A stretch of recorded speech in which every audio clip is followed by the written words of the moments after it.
Hello, welcome back. I'm Francesco from Data Science at Home podcast, and in this episode, I would like to discuss probably one of the really few approaches to really and truly democratize artificial intelligence.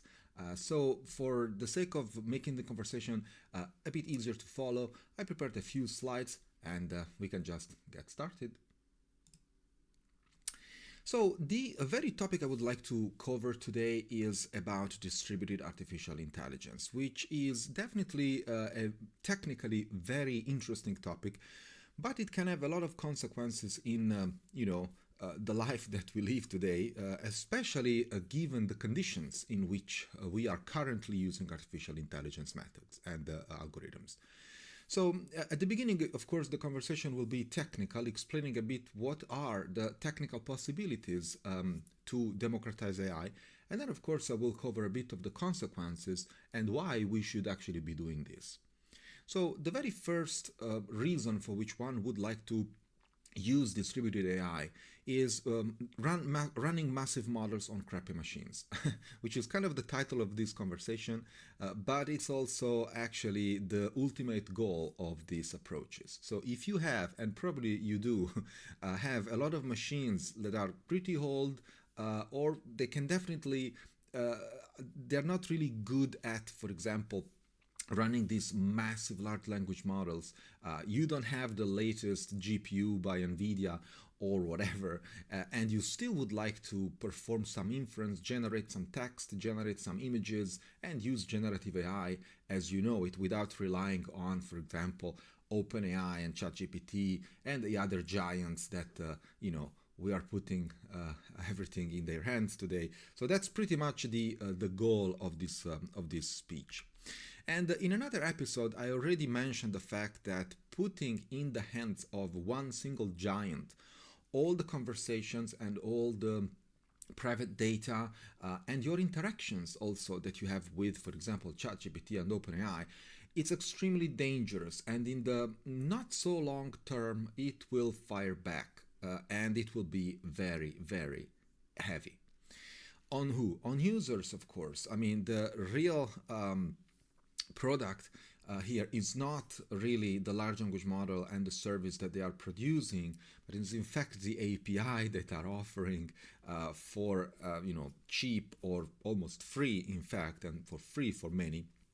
So there is always, as we have seen in 25 years of social network history, we have seen and we know exactly where the real trap is. So we are so fucked, and that's a fact. Now, there is a problem with centralized control in the sense that, we have seen that these models become larger and larger. There is no reason for these giants to make them more efficient and more, and easier to run, except for their own profit, for example, to cut costs in infrastructure. But they still want to maintain them, monster models due to the fact that they want to execute them. They are going to make it even more impossible for the regular user to run these models. Okay, and that's what we are seeing already, and hopefully soon. There will be an open source reaction in which some researchers are indeed focusing on how to make these models a lot more efficient and how to make these models runnable on machines that are not, $1 million infrastructures. So the other problem is about decentralization. So decentralization is something, is a word that comes from the world of Web3 and crypto, which I'm not a real fan of, but I just mention it here because many people have heard this word from that domain. And so is a way essentially to split the computation in several chunks or units that can be performed by several actors at the same time in coordination and of course receiving rewards for the work that they perform, for example, that piece of computation that they perform. That's pretty much the way, for example, Bitcoin is mined, but we're not talking about Bitcoin today. We are talking about more distributed compute, which a lot of people misunderstand, and some people use these two terms, interchangeably, decentralized and distributed. It's not exactly the same thing, of course.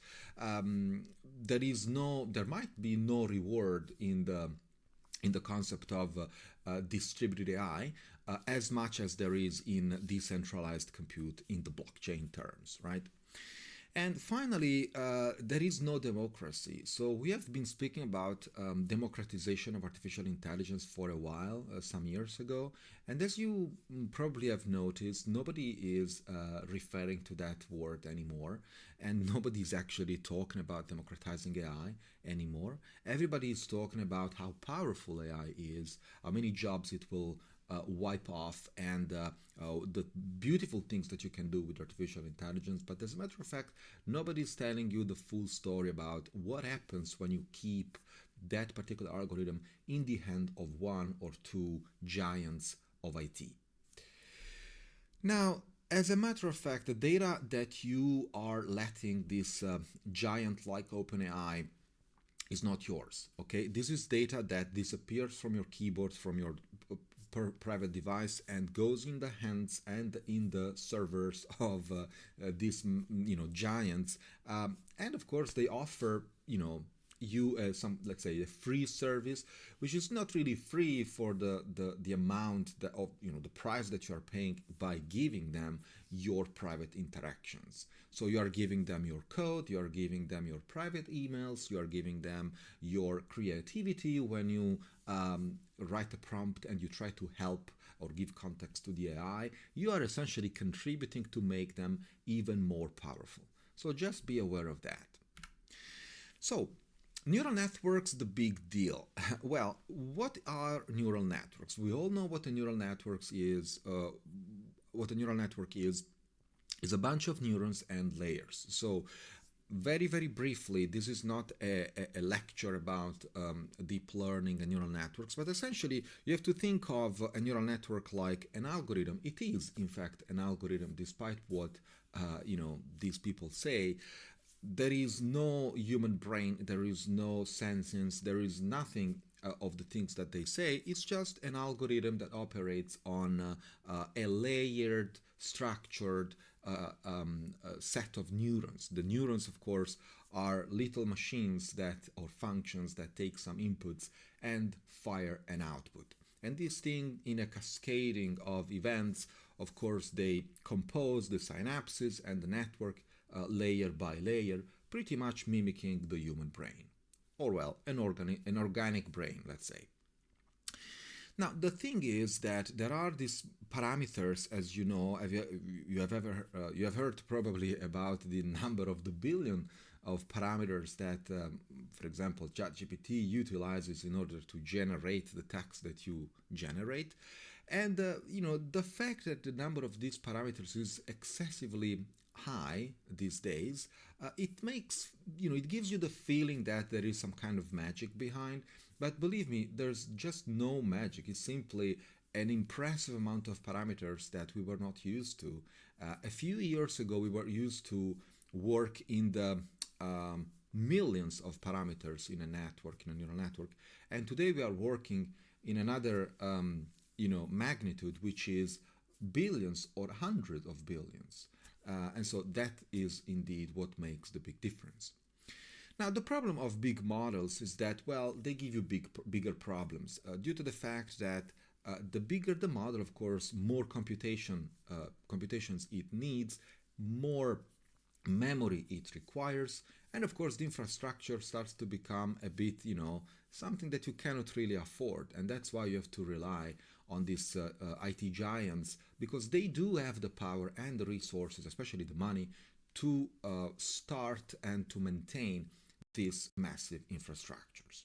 So that's where the first big barrier of AI truly is.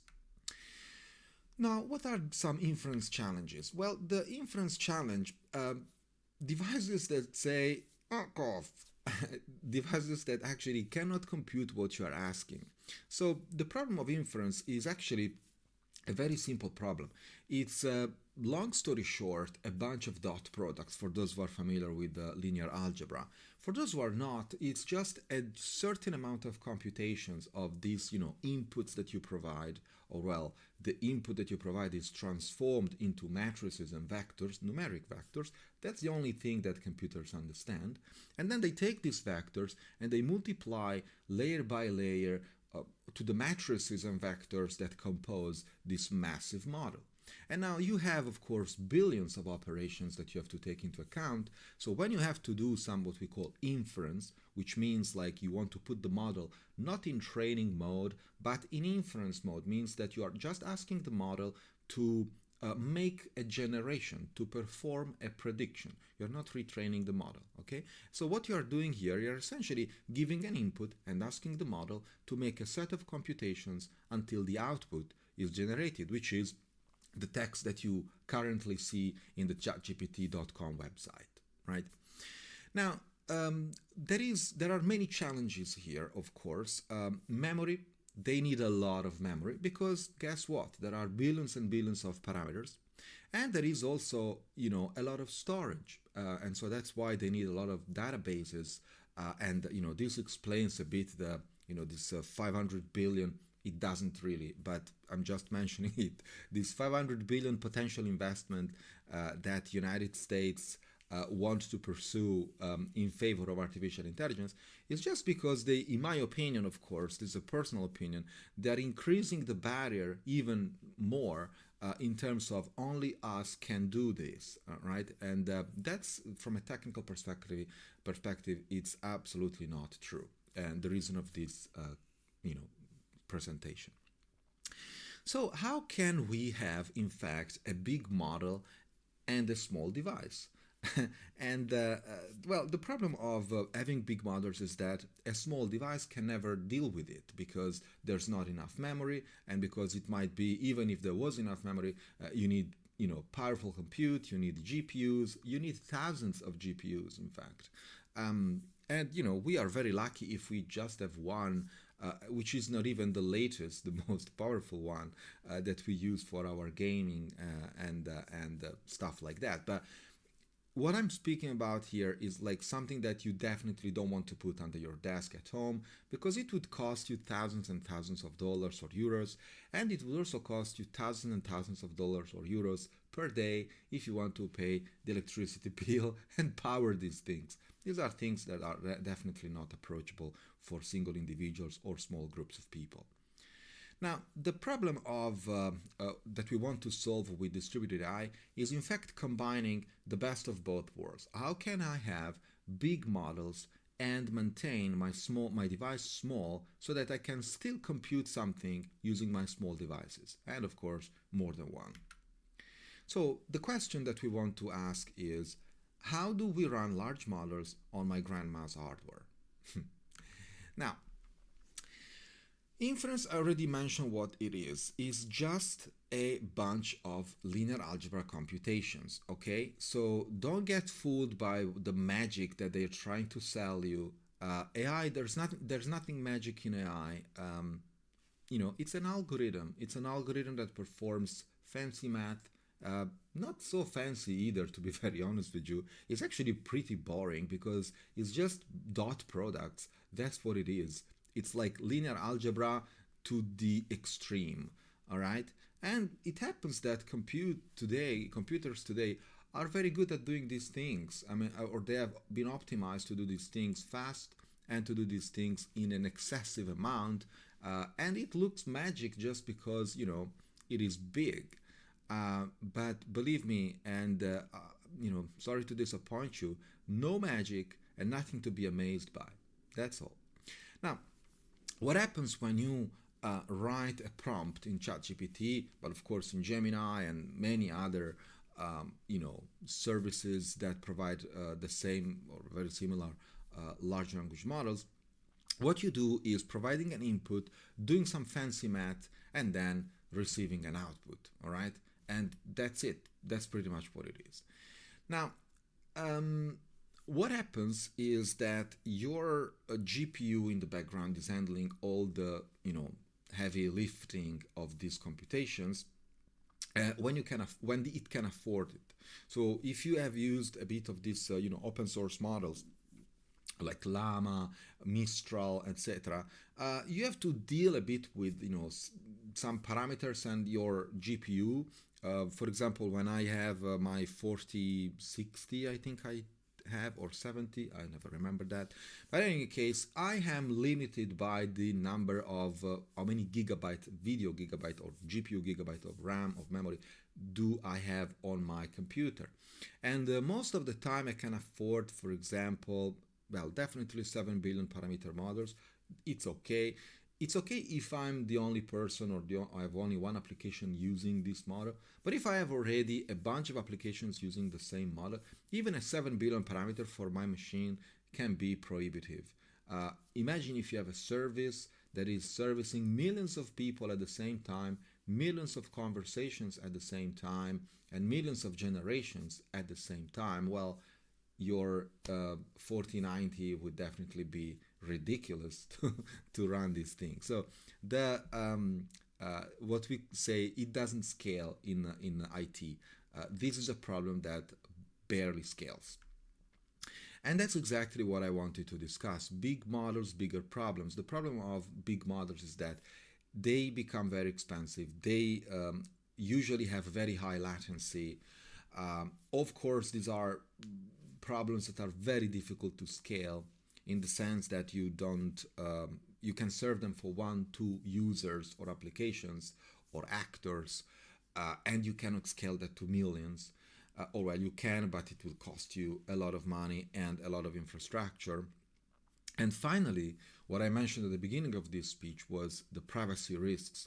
So your sensitive data is sitting on these centralized servers, and that's basically an open invitation for misuse, or for retraining their models, for improving their products, which are, guess what, commercial products, which they are improving for free, and you are contributing to that without taking a cut. Actually, there might be a lot of secrets, even industrial secrets, that you are literally putting in the hands of the service provider of your generative AI algorithm. And that's very dangerous. So, what can we do?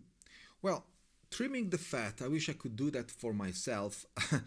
We have seen several approaches, and I have discussed some of these approaches in previous episodes of Data Science at Home podcast about quantization, distillation, and pruning.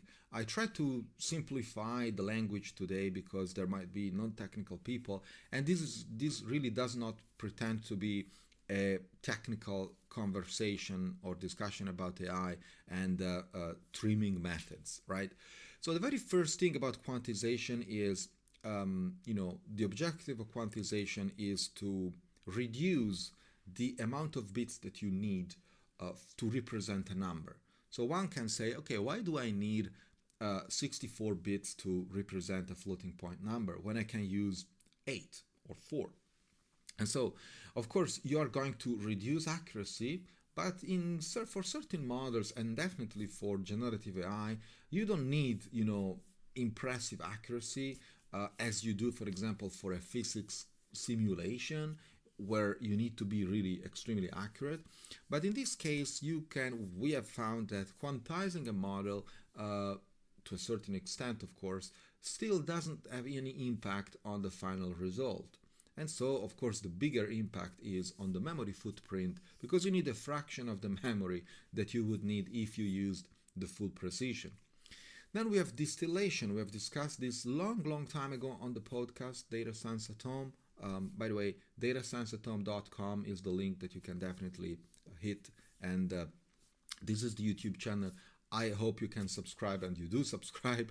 That would be, I would be very glad to have you on the show, and as a follower, as a subscriber, as a listener.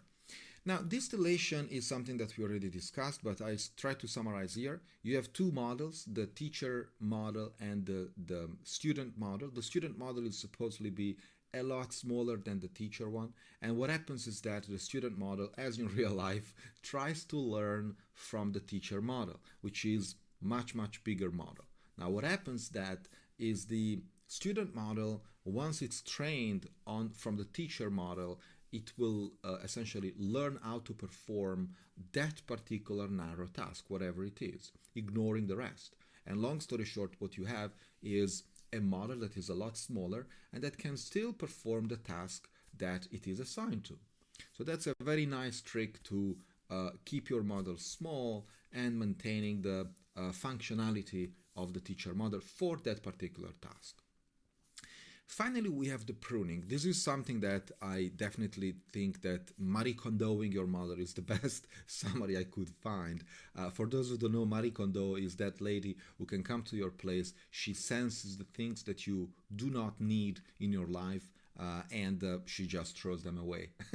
So that's exactly what it is. The Marie Kondoing your model just means take away the things that your model doesn't need, which are essentially the synapses or the connections that usually do not trigger during or do not contribute to the final computation, and you can definitely remove, because these are usually zero value things that never spark, and therefore you can just take them off.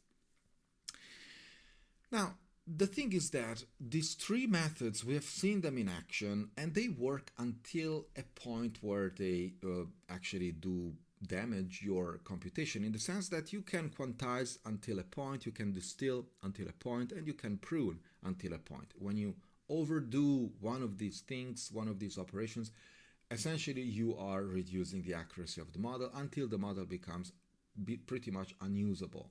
So these are things that you have to use with care. Right? What else can you do in order to allow small devices to compute and to generate from massive and large models? Well, distributed computing. This is something that, of course, is out there since the beginning of the internet and even before. Distributed compute applied to artificial intelligence algorithm is, in my opinion, the, let's say, best approach that one can use to get the goal of indeed running or utilizing minimal devices, and at the same time democratizing artificial intelligence. And more on that later. So distributed computing solves the problem of scalability, because you can have more devices and of course more memory and more computing power if you simply aggregate the memory and the computing power from each of these devices. You can have fault tolerance, which means that if one or more devices quit the network, you have a network of nodes that are collaborating to that computation or to that generation, if it's a generative AI. If some of these devices quits the computation, quits the network, other devices can pick up and of course, maintain the computation stable, or well, the network stable. And finally, we have privacy preservation, in the sense that there is no central server that is actually, getting all the informations, all the data flows, and all the data as well, as it happens now. So as you can see, these three problems are the essential problems of current artificial intelligence. And believe me, if we continue using centralized approaches, these are problems that will play in the benefit and advantage of the IT giants that we know. Meta, Google, and of course OpenAI, and many others that will come. They will enjoy, they will do their best to maintain computing non-distributed, to maintain it centralized on their own servers, of course. So, I don't know if I personally invented this term, like collaborative intelligence. Probably not, because on the internet you can find anything these days. But I don't want to take credits for this. I just say it's a collaborative intelligence in action. When we think about distributed compute for AI, there is nothing new, as I will mention later. But when it is applied to AI, it can be optimized in a way. So that type of distributed computation can be designed and engineered for that particular task, which is doing model inference. And so I think that if we have to refer to a network of actors, of nodes that contribute to making generative AI, to performing inference in a generative AI setting, well, we can call that network a collaborative intelligence network, which is indeed what it is, because collaborative intelligence, in my head, it means a distributed system where multiple devices or nodes work together to solve a problem, and in this case the problem is going to be to make AI inference, right? So in a collaborative intelligence network, we have actors, which are the nodes that participate to the computation. We have the problem, which is model inference, and pay attention to this, we don't have any problem. We are specializing this network of nodes to perform that problem only, to solve that problem only, which is model inference. And finally, we have the solution, which is the inference result, aka the thing that you see, the text that you see in your Copilot or in your ChatGPT user interface. Now, of course, this is nothing new. There are many ways to compute, and of course, I want to keep the conversation least technical as possible. Just so you know, this slide is introducing to the several ways to compute these days. There is, of course, no distribution. There is federated learning that we have seen back in the days of blockchain, 2014, 18. Probably still is something, but it never flew, in my opinion. Then we have horizontal and vertical distribution, and then all the hybrid approaches that you can think of. But essentially, these are the paradigm of computation that we currently can consider. So, dissecting neural networks. Well, the nice part of neural networks is that if you think a neural network is a layered structure, okay? You have several layers. You have the input layer, then you have layer 1, layer 2, 3, 4, maybe more than 100 or thousands layers. And finally, you have the output layer, which is the one from which your generated text or image comes from, right? So these are layers that in fact can be considered, you can dissect a neural network and take it layer by layer and provide the inputs of one layer, then let the layer compute, provide the output of that layer to the next layer, to the next layer's input, and so on. So remember, the output of a layer becomes the input of the next layer. Then the output of that layer becomes the input of the next layer, and so on until the output layer, which is the last one. Now, if you have this structure in mind, and if you think about how networks are made, you will see that you can, map these layers from the neural network to a bunch of groups of nodes in the actual network, in the collective intelligence network. And that's where the trick is, so-called layer sharding, which is basically splitting a neural network graph into subgraphs, sometimes layer by layer, but you can also group layers if they are small enough. Then each of these subgraphs is assigned to a device in the collective intelligence network. And finally, the result, you have reduced computational load per device because each device is calculating something that is pertinent to the layer it has been assigned to. Now, what happens next is that you have to find a way to let all these devices coordinate and in order to provide their results and pass them to the next layer and the next layer and the next layer until they reach the final output layer and therefore the generated output or the generated computation, right? Generated text or asset. So how it works is, in fact, with these two steps: model partitioning, dividing the model into smaller chunks, and sequential execution, which is devices that process layers in order, passing results to the next device. It is that simple, okay? The rest is all about coordination protocols and network protocols to maintain this order intact during the computation, to deal with, for example, robustness of the network, because as we'll see later, devices can start disconnecting, or devices can be malicious, but more on that probably in the next few slides.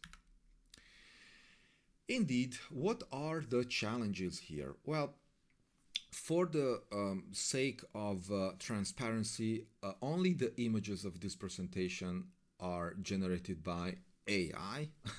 In fact, I used Gemini to generate these images, and as you can see, Gemini still has a bit of effort and problems in generating the labels or generating text in images, as many other models, by the way. So, what are the two biggest problems to overcome when it comes to, computing in a collective intelligence network? Well, the first is layer assignment, and the second is maintaining effective communication. So layer assignment means that we need to find a way, a smart algorithm, to match the layers that we dissected the neural networks from to devices based on their hardware capabilities, for example, memory and computational power, right? The other thing that the thing that we definitely want to avoid is to send a too heavy computation to a device that cannot handle that, right? That's what you want to avoid. The second thing is that we want to have fast and reliable communication between devices. And that's also very important because communication here becomes kind of a bottleneck of the system. If you have powerful devices that can compute vectors very, very quickly, but they cannot communicate each other's results, well, these results will stay isolated and siloed in each of these devices, and you will not progress the overall computation. Remember that collective intelligence means that everyone has to compute the things, can be computing things at the same time, and everyone has to collaborate and coordinate in order to pass their results to the next group of devices that need that as an input to continue the computation. Now, distributed computing is something that existed since, I was not even born when distributed computing was already a thing. Today we call it distributed inference, but really nothing changes. It's just that, as I said, we can adapt very old concepts and very mature concepts and algorithms and coordination algorithms to a new problem, which is the problem of AI inference. But believe me, there's nothing dramatically different from what we already know. So the core challenges here are distribution selection, which means optimizing network partitioning and task allocation. This is what I said before. You don't want to assign things to devices that cannot manage. Device diversity, that's another challenge. You will always have within the same collective intelligence network devices that are extremely powerful and devices that are definitely not. Devices that have a super fast network and devices that definitely do not, and so on. Then you need to define metrics and constraints. As an engineer, you need to, of course, prioritize. You can be prioritizing speed, energy, efficiency, or many other factors that you are considering in the collective intelligence algorithm. So the other thing is about adaptability. It's another challenge that you have to deal with. Usually, these are, there can be static systems, for example, systems that at the beginning, before starting the computation, you have a very static picture of what are the capabilities of each of these devices. But it could also happen that the system becomes adaptive in the sense that you might have real-time adjustments. Think about this example. I have a relatively powerful computer at home. I want to participate to the collective intelligence network, so I put my hardware resources at the disposal of the network, but then all of a sudden I want to play a video game. I need the GPU. Now the resources that are available for the collective intelligence networks are no longer there because I want to play my game for 1 hour or 2. It's definitely more than 2.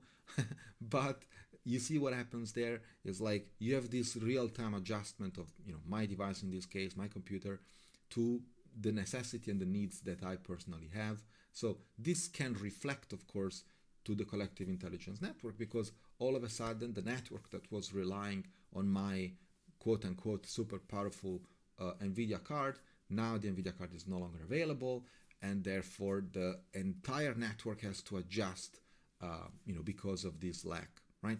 If this happens on thousands of nodes, you will see that the performance of the collective intelligence network can change at runtime. That's what we mean by adaptive systems. Okay, so let's speak about architecture of the network. Now, this is probably the part that it's very intriguing, and it has a lot of analogies with what a lot of people from the crypto world have been telling for a while. So in the collective intelligence network, there are, of course, so-called inference nodes. These are the nodes that participate to the computation. They can join and leave the collective intelligence network whenever they want, of course. But then some of these nodes might not behave according to the protocol, or they might be so-called malicious nodes, which means nodes that have the right inputs, they know what computation to perform, but for whatever reason, they inject some wrong results in their computation, providing a wrong output to the next device, which of course will continue calculating on wrong inputs at that point, and cascading that error until the output, which is definitely is going to be a messed up generated text or generated image. Or you can even generate something else, and so you can manipulate the generation and manipulate the computation, making the network absolutely dangerous, because at that point you would be generating things that should not, right? So that's what happens when you have malicious inference nodes. So that's why, in order to mitigate this problem, the folks from crypto and Web3, they've been thinking about something like validation nodes, but not just them. These are, even before them, there were people who were working with consensus protocols and consensus algorithms. They've always considered the presence of validation nodes. Validation nodes are essentially the cops of the situation. They make sure that the computation that someone is declaring is actually correct. There are many ways to check the correctness of a computation. For example, one is about zero-knowledge proofs, and another one is about optimistic fraud proofs. So again, zero-knowledge proof of ZK-ML or ZK proofs are essentially cryptographic proofs that we have seen. They have been advertised a lot by the Web3 and crypto folks. So these are cryptographic proofs, okay? It is 100% sure that once you set up a cryptographic proof for a computation, once that proof is generated, you have a way to validate it and have 100% reliability on that validation, okay? Because it's as strong as encryption. It is, in fact, based on encryption. What is the problem, though? That it's extremely slow to build a proof, and for models that are, start increasing in size, it becomes even prohibitive to build a proof. So to give you some numbers to make you understand what I mean, the memory use that you might need for building a proof for a model of several gigabytes, as definitely a very small large language model is these days, you need terabytes. You need to build a proof as big as terabytes, which, as you can see, is something that becomes instantly prohibitive. But of course, at the same time, it gives you maximum cryptographic assurance about the reliability of the proof. On the other side, we have so-called OPML, or optimistic fraud proofs, which are a lot more approachable. Of course, they are less reliable, and they rely on the presence of validators that essentially perform that computation again and make sure that the results that a node has claimed is exactly the same result that they actually computed. That's pretty much the way many things work in blockchain systems. Of course, it's expensive in the sense that if you increase the number of validators, you're essentially repeating a part of the computation a number of times. That is true. But you can distribute validators. So this means that validators can be running in parallel on separate machines completely, and once in a while, quote unquote, once in a while, they you need to measure these things, but I'm simplifying today.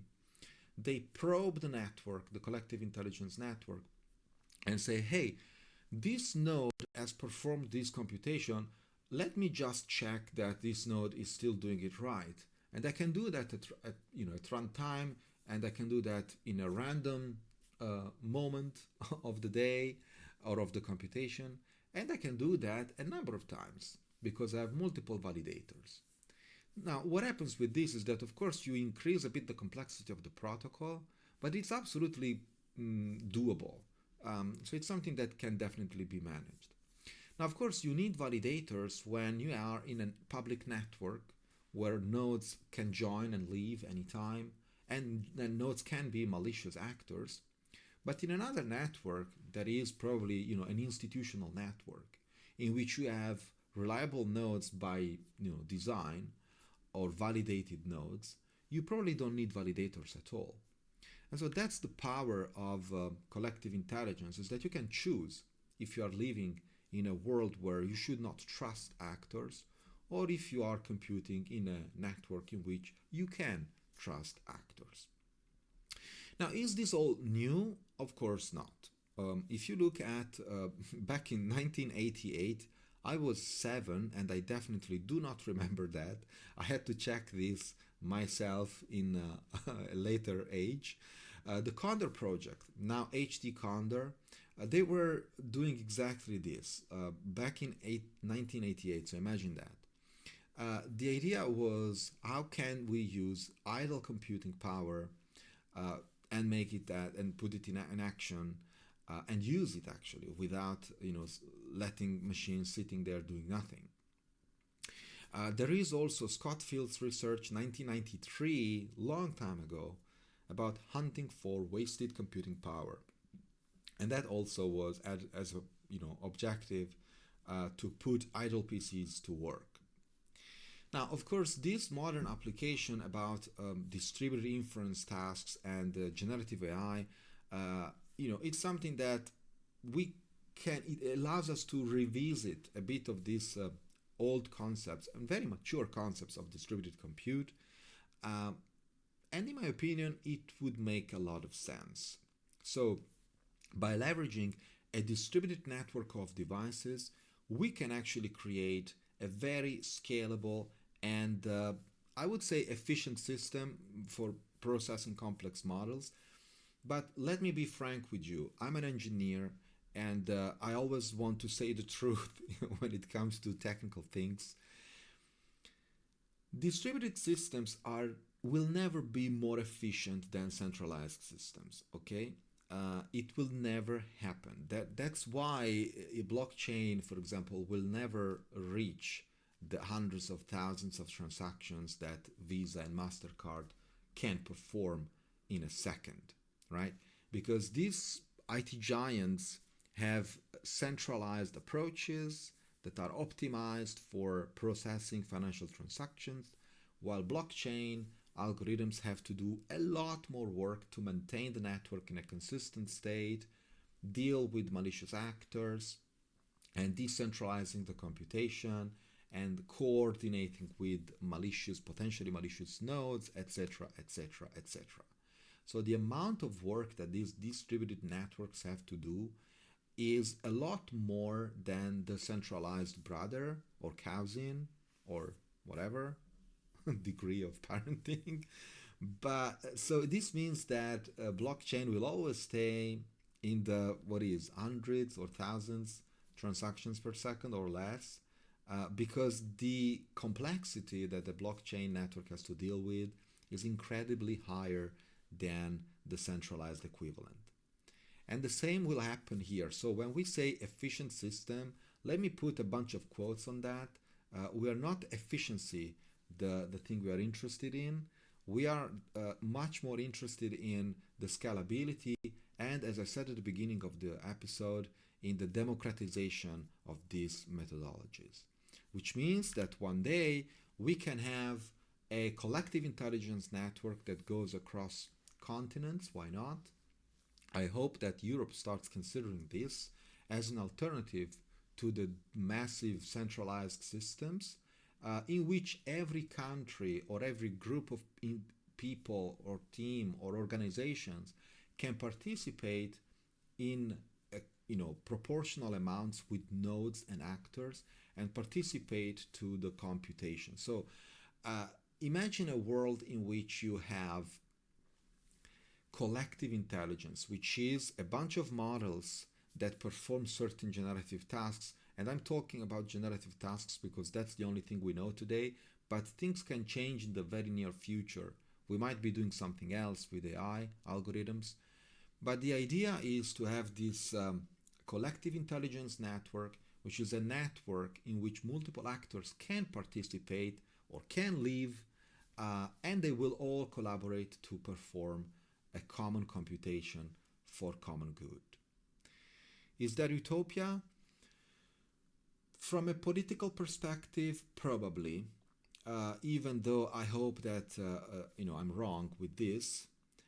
From a technical perspective, it is absolutely possible.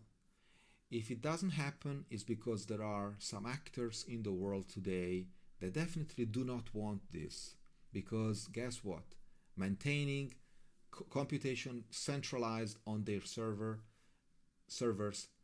is more convenient for them, and probably only for them. Speak with you next time.